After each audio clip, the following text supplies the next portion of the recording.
Welcome back to the show, Reds. This is the Shankly session, and this is your preview for Villareal versus Liverpool.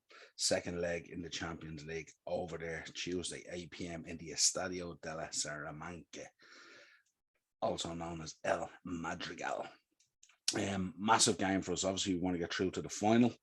We know that 2-0 is a dangerous scoreline. We would have preferred another goal or two, but we were very dominant in the first leg. But this is a tough place to go. Um, doesn't look like they're going to have their key forward, Jared Moreno, back. Looks like he's still going to be out with this hamstring issue, which is good news for Liverpool. Because I think in the first leg, the one thing it did show is they were very blunt up front. And although the boy Dan Jim has been getting some amazing praise this season and stuff like that, he's had a phenomenal season.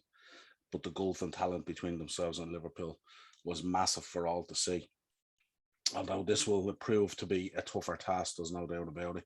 They'll have to come out and they'll have to attack being 2-0 down, and that could play into our hands on the counter attack. We're going into the game on the back of some fabulous form.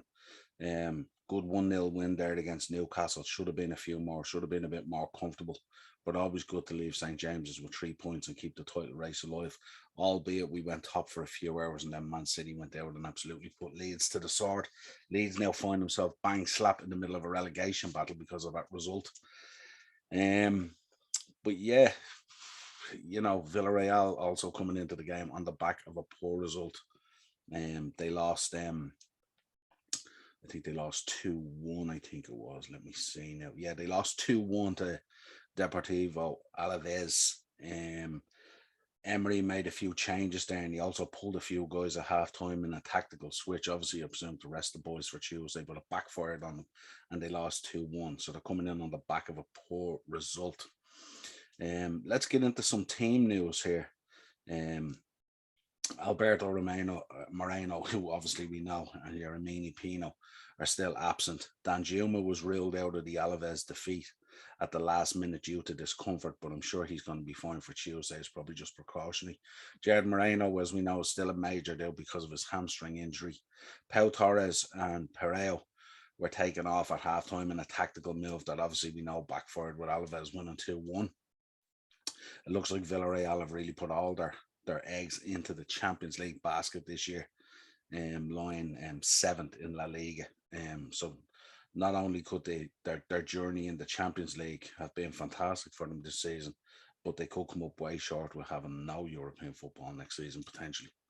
But let's see what happens. For Liverpool, in contrast, full squad available with the exception of Bobby Firmino, who's still trying to nurse through this foot injury. But everyone else is fit, ready, and raring to go. And we've seen the changes that Klopp made. I think there was 6 changes since the Villarreal game. But all the boys came in, did an absolute sterling job. Highlight the likes of James Milner came in, was absolutely brilliant. Joe Gomez was fantastic, to name but a few. And got the result to keep the title race going. In terms of the quadruple, I'm still not sure. We're on the path to it, but obviously the league is out of our hands, and it looks like Man City. It looks like we're just going to come up short. Potentially, they might run out of games. I'm not too sure. But certainly, the Champions League is where our royalty and our legacy sits at times. Current form on both teams. Villarreal at the moment, as I said, sitting seventh in Spanish La Liga. Recent form, obviously 2 losses, 2 wins, and 2 draws. So a bit of a mixed bag for them. For Liverpool, our form at the moment is 5 wins on a draw. We're sitting second in the Premier League. We're in the FA Cup final coming up in 2 weeks. We're the League Cup winners, and we're also still chasing that title, as well as a spot in the Champions League final. It'd be nice to get this done on Tuesday, and then we move on, obviously, to Spurs on Saturday evening, where again we have the opportunity to go top because we play the day before Man City, who play Newcastle on the Sunday. So it's pivotal that we get through this game unscathed and move on to Saturday, where we face Spurs, who again will present a significant challenge if we want to continue our role in the title race. And who knows, could Newcastle, could Eddie Howe pull off a shock result or a draw against Man City on the Sunday as we continue to apply the pressure? but we're only in control, as the gaffer says, we're only in control of our own destiny at the moment. We can only look after our own games and hope that somewhere along the line, Man City slip up somewhere. But again, we're down to, I think, 4 games now, so it's kind of looking unlikely, but you just never know. Let's see what happens. The coach's comments after the first leg, Unai Emery came out and he said, we resisted defensively as much as we could during the first leg so as to have options in the second game. It will be different at home. We will test them much more. Interesting comments from Unai Emery. Maybe he has a little plan up his sleeve. We know how good Emery is. We know we're big fans of Unai Emery on this podcast, so we know how good he is as a coach and as a tactical coach. He is the coach this season that put out Juventus and put out Bayern Munich, to name but a few. Jurgen's comments afterwards, all good so far. You have to be completely alert and 100% in the right mood to play the second leg as the first. We're 2-0 up. That's fine. It's better than before the first leg, but we know we're not through. So caution on the side of Jurgen Klopp, saying that the boys still have to go out and put on a performance similar to the first performance, which was outstanding. I mean, the 2-0 scoreline did not credit the game at all in terms of the dominance that we had. But yeah, Jurgen's looking for more of the same from the boys, and you can tell with the changes that he made at the weekend that obviously he's keeping the boys fresh for this. This is a big game. Get to the final. Once we get to the final, then we can park the Champions League until the 28th of May. We don't have to worry about it. We can focus on Tottenham, and then we have the cup final to look forward to as well. And looking at the form that Chelsea are in at the moment, we have a fantastic chance of doing the domestic cup double at a minimum.